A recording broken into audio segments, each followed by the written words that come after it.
ಬಂಧಿಸಿ ಬೆಟ್ಟದಲ್ಲಿ ಕಿಡಿಗೇಡಿಗಳು ಬೆಂಕಿ ಹಾಕುವುದಕ್ಕೆ ಕಿಡಿಗೇಡಿಗಳಿಗೆ ದಿನಾಂಕ 22/1/2025 ಹಳೆ ಜಿಲ್ಲಾಧಿಕಾರಿ ಕಚೇರಿಯ ಮುಂಭಾಗ ಕರ್ನಾಟಕ ಸೇನೆಪಡೆ ಅಧ್ಯಕ್ಷರಾದ ತೇಜಸ್ ಲೋಕೇಶ್ ಗೌಡರು ಈ ಒಂದು ಸಂದರ್ಭದಲ್ಲಿ ಚಾಮುಂಡಿ ತಪ್ಪಲಿನಲ್ಲಿ ಬೆಂಕಿ ಬಿದ್ದ ಕಾರಣ ಕಿಡಿಗೇಡಿಗಳನ್ನು ಬಂಧಿಸಬೇಕು ಎಂದು ಪ್ರತಿಭಟನೆ ಕೈಗೊಂಡರು.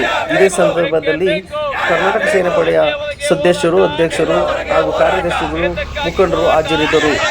ಇದಾದ ನಂತರ ಸುಮಾರು 12:30 ಗಂಟೆಗೆ ಪತ್ರಿಕಾಗೋಷ್ಠಿ ಕೈಗೊಂಡು ಭಗೀರಥ ಚಲನಚಿತ್ರ ಚಿತ್ರೀಕರಣವು ಅದ್ದೂರಿಯಾಗಿ ಪ್ರದರ್ಶನಗೊಳ್ಳುತ್ತಿದೆ ಹಾಗೂ ಜನಸಾಮಾನ್ಯರ ಮೆಚ್ಚುಗೆ ಪಾತ್ರವಾದ ಈ ಒಂದು ಚಿತ್ರ ಯಶಸ್ವಿಗೊಂಡಿದೆ ಮತ್ತು ಮಾಲ್ಗಳಲ್ಲಿ ಪ್ರದರ್ಶನವನ್ನು ಮುಂದುವರಿಸಬೇಕು. ಯಾವುದೇ ಕಾರಣಕ್ಕೂ ಪರಭಾಷೆಯ ಚಲನಚಿತ್ರಕ್ಕೋಸ್ಕರ ಈ ಭಗೀರಥ ಕನ್ನಡ ಚಲನಚಿತ್ರವನ್ನು ಸ್ಥಗಿತಗೊಳಿಸುವುದು ಖಂಡನೀಯ ಹಾಗೂ ಈ ರೀತಿ ಮಾಡಿದ್ದಲ್ಲಿ ಮಾಲ್ಗಳಿಗೆ ಬೀಗ ಹಾಕಬೇಕಾಗುತ್ತದೆ ಎಂದು ಕನ್ನಡದ ಪರವಾಗಿ ಎಚ್ಚರಿಕೆ ನೀಡಿದರು.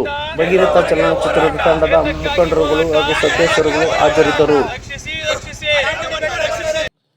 ಭಗೀರಥ ಚಲನಚಿತ್ರವು 3ನೇ ವಾರಕ್ಕೆ ಮುನ್ನುಗ್ಗುತ್ತಿದೆ. ರಾಜ್ಯಾದ್ಯಂತ ಯಶಸ್ವಿ ಪ್ರದರ್ಶನವಾಗುತ್ತಿದೆ. ಭಗೀರಥ ಚಿತ್ರವನ್ನು ಮೆಚ್ಚಿ ವೀಕ್ಷಿಸುತ್ತಿರುವ ವೀಕ್ಷಕರ ಅಭಿಮಾನಿಗಳು, ದೇವರುಗಳಿಗೆ ನಮ್ಮ ಅಭಿಮಾನದ ಬಳಗದಿಂದ ವಂದನೆಗಳನ್ನು ಅರ್ಪಿಸುತ್ತೇವೆ. ಈ ಚಿತ್ರದಲ್ಲಿ ಫೈಟ್ ಮತ್ತು ಹಾಡು ಸನ್ನಿವೇಶಗಳು ಅದ್ಭುತವಾಗಿ ಮೂಡಿಬಂದಿವೆ. ಎಸ್. ಜಯಪ್ರಕಾಶ್ ಜೆ.ಪಿ. ರವರು ನಾಯಕ ನಟರಾಗಿ ತಮ್ಮ ಪಾತ್ರಕ್ಕೆ ನ್ಯಾಯ ಒದಗಿಸಿಕೊಟ್ಟಿದ್ದಾರೆ.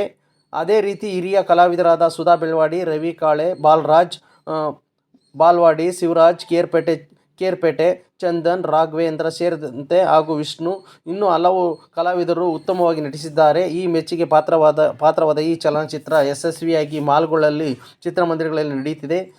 ಪರಭಾಷೆಯ ಚಲನಚಿತ್ರಕ್ಕೋಸ್ಕರ ಮಾಲ್ಗಳಲ್ಲಿ ಸ್ಥಗಿತ ಮಾಡಿದಲ್ಲಿ ಬೀಗ ಹಾಕಬೇಕಾಗುತ್ತದೆ ಎಂದು ಮಾಲ್ಗಳಿಗೆ ಎಚ್ಚರಿಕೆ ನೀಡಿದರು.